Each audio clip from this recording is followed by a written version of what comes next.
Cordial saludo. Estamos aquí haciendo un pequeño video para la materia Didácticas Digitales de la Escuela de Ciencias de la Educación, SEDU. Este pequeño video y este trabajo está a cargo, es realizado por Wilson Leonardo Amon Neira, quien les habla, Claudia del Cipita Moreno, Javier Silva y Carlos Mario Velázquez Domicó. Bienvenidos, vamos a hablar sobre la didáctica y el impacto sociocultural de los medios de comunicación en la educación. Eso quiere decir la didáctica y el impacto de los medios de comunicación sobre la educación a nivel social y cultural. Vamos a hablar sobre qué es la didáctica, la definición, los elementos de la didáctica, la definición de educación, los medios de comunicación, qué son los medios de comunicación, cómo están influyendo sobre la educación. Hablaremos sobre las TICs, las tecnologías de la información y la comunicación, para qué sirven las TICs, qué es la educación virtual, los roles de los docentes y estudiantes, una pequeña reflexión y finalmente un listado de referencias bibliográficas. Bienvenidos, iniciemos. ¿Cómo la ciencia y la innovación modifican el comportamiento social, educativo y político?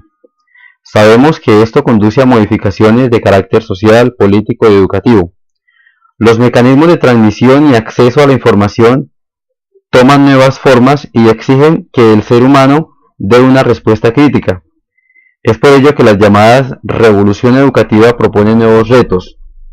Cada vez debemos estar más informados, cada vez debemos estar más abiertos a la información, ¿cierto? ¿Qué es la didáctica? La definición. Bueno, en este punto vamos a decir que los doctores, los magísters dan una definición que es un poquito difícil de entender. La didáctica es el cómo enseñar las asignaturas. Así de sencillo. Por ejemplo, está la didáctica del inglés. Hay un libro que se llama Didáctica del Inglés. Y en este libro aprendemos cómo enseñar inglés. Hay un libro que se llama Didáctica de las Matemáticas. Y aquí aprendemos cómo enseñar matemáticas.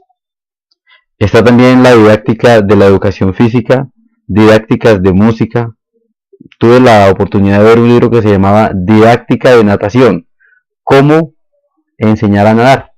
Así que la didáctica responde al maestro del cómo. Cómo hacer las cosas con un grupo de estudiantes. Acá hay una pequeña definición. Dice que la didáctica estudia la teoría acerca de las prácticas de la enseñanza, es parte del currículo y comprende aspectos relacionados con los procesos educativos como los principios, métodos, procedimientos, técnicas, en toda acción educadora sistemática. En sí, yo entiendo la didáctica como un libro que me dice qué hacer, cómo hacerlo y por qué hacerlo, ¿cierto? Los elementos de la didáctica son el estudiante, los recursos o materiales educativos, el profesor o la profesora, los métodos y las técnicas de enseñanza, los objetivos, el medio y los contenidos. Este dibujito lo dice todo, ¿cierto?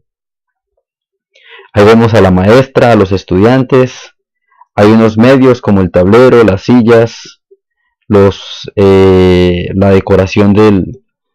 decoración del salón, hay unos contenidos por aprender, la profesora tiene su propia metodología, hay unos recursos que ella usa para llevar a cabo esa metodología, ¿cierto? Todo ello usándolos como herramientas fundamentales para reforzar el aprendizaje. Pasemos a la educación. ¿Qué es la educación? La educación es el espejo de una sociedad. Aquí vemos dos fotografías. La fotografía de abajo, vemos a un hombre millonario en su jet privado con una mujer también millonaria. Si nos fijamos, está lleno de lujos. Hay sociedades millonarias y sociedades ricas porque la educación de ese grupo se encargó de crear mentes millonarias, ¿cierto? Mentes emprendedoras, mentes que quieren más y más, mentes ambiciosas, por así decirlo. Esa es la educación y el grupo de personas que componen esa sociedad da a entender ese grupo de esa educación, ¿cierto? Ahora fijémonos acá también, esto es producto de la educación. El primer gráfico, donde está el rancho con el agüita sucia, los niños, ¿cierto? La bicicletica tirada en el suelo. Ese es el producto de la mente. La mente se educa para ser pobre o la mente se educa para ser millonaria. Si la educación es el espejo de una sociedad, entonces, para mirar qué clase de educación están dando, fijémonos en la sociedad, fijémonos en los valores, fijémonos en qué clase de emprendedores tiene esa sociedad, ¿cierto? Aquí en Acacias Meta, donde yo resido, hay un instituto que dice formamos para trabajar y forman empleados. Un empleado tiene cierta mentalidad, ¿cierto? Un empleado no piensa en emprender. Entonces, ¿la educación es el espejo de una sociedad? Sí, claro. Hay sociedades muy pobres y porque la educación promueve la pobreza. Así de sencillo. Los medios de comunicación. En cuanto a los medios de comunicación, podemos ver que ¿qué son? Es todo aquello que sirve para comunicarnos, ¿cierto? Es el elemento clave del proceso educativo que nos permite expresar ideas, compartir experiencias,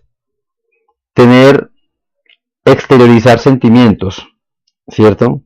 Los medios de comunicación ahora son más comunes que en la antigüedad, ¿cierto? O que unos años atrás, ¿cierto? Ayuda para formar futuros ciudadanos y por tanto plantea retos ineludibles a los sistemas educativos, a las escuelas, a los currículos, a los procesos de enseñanza y aprendizaje, a los docentes. Los cambios en el quehacer educativo han de ser cada día más profundos gracias a los medios de comunicación. Existe el buen uso de los medios de comunicación, como también sabemos que existe el mal uso de estos. ¿Cómo entonces ha influido los medios de comunicación sobre la educación?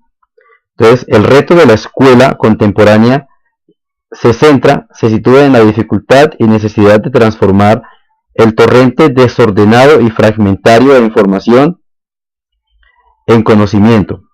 Todo lo que está en la red se puede convertir en conocimiento. Esquemas, mapas mentales que ayuden a comprender mejor la realidad. Se usan los medios de comunicación con fines educativos, ¿cierto? Aquí está una foto, pienso que una imagen dice más que 1000 palabras, cómo la educación ayuda a la comunicación y cómo la comunicación ayuda a la educación por medio de lo que llamamos todo lo electrónico, ¿cierto? Por ejemplo tengo mi hijo de 3 años y él ya sabe sus primeras palabras en inglés gracias a que siempre está viendo videos en inglés. Ya reconoce algunas palabras gracias, por ejemplo, a las películas que hemos visto con él. Estamos en un proceso para que el niño sea bilingüe. Las TIC son la abreviación para las tecnologías de la información y la comunicación. Todo aquello que te informa. Aquí tenemos una foto muy diciente donde encontramos desde el smartwatch, el reloj inteligente, vamos por el smartphone, motores de búsqueda, videocámaras, cámaras, Twitter, videojuegos, Google Glasses o gafas inteligentes, las redes sociales, la música, los chats, los iPhones, las cámaras, memorias, la nube, celulares, en fin, USBs, documentos, todo ello hace parte de las TICs. ¿Para qué sirven? Sirven para divertirnos, para aprender, para mantenernos en contacto, saber lo que está sucediendo en el mundo, dar nuestra opinión y conocer lo que los demás opinan. Con ellas las distancias se disminuyen, la comunicación y el intercambio de información se hace cada vez más rápida y eficientes. La educación virtual es uno de los impactos positivos en la sociedad cultural de los medios de comunicación y que las TICs han tenido en el siglo XXI. Ya ahorita vamos a hablar un poquito más de esto. Los roles de los estudiantes y docentes en espacios virtuales. ¿Qué hace el estudiante? El estudiante es automotivado. La educación virtual funciona si el estudiante sabe lo que quiere, si el estudiante aprende a ser autorregulado en sus procesos, si se vuelve autónomo, ¿cierto? Cambiar de la heteronomía, todo que me hagan a mí, a volverse a que yo hago todo. Es muy hábil tecnológicamente, se comunican bien por escrito, están listos a comprometer su tiempo y su energía en el curso, comunican sus necesidades y preocupaciones, crean en el proceso de aprendizaje fuera del aula tradicional. Creen, tienen la creencia. Un ejemplo de ello es los estudiantes de la UNAT. Nosotros estamos automotivados y todo lo hacemos desde casa, desde un café internet. Los roles del docente en espacios virtuales. Entonces aquí hablamos ya de roles y funciones, ¿cierto? El docente tiene funciones académicas, funciones sociales, organizativas en cuanto a todo lo que tiene que ver con material, su tiempo, orienta a los estudiantes y nos da mucha información técnica, ¿cierto? Es un técnico también en cuanto a su computador, nos orienta a toda hora, nos da direcciones y podemos ya, sabemos de todo lo que tiene que ver con el tutor. Una pequeña reflexión que yo quiero hacer en cuanto a cómo la didáctica y el impacto de los medios de comunicación sobre la educación a nivel social y cultural. Me vuelvo un poquito, dice aquí, que uno de los impactos positivos en la sociedad. Voy a compartir mi experiencia y quizá la experiencia de muchas personas a nivel mundial. Yo soy licenciado en inglés como lengua extranjera.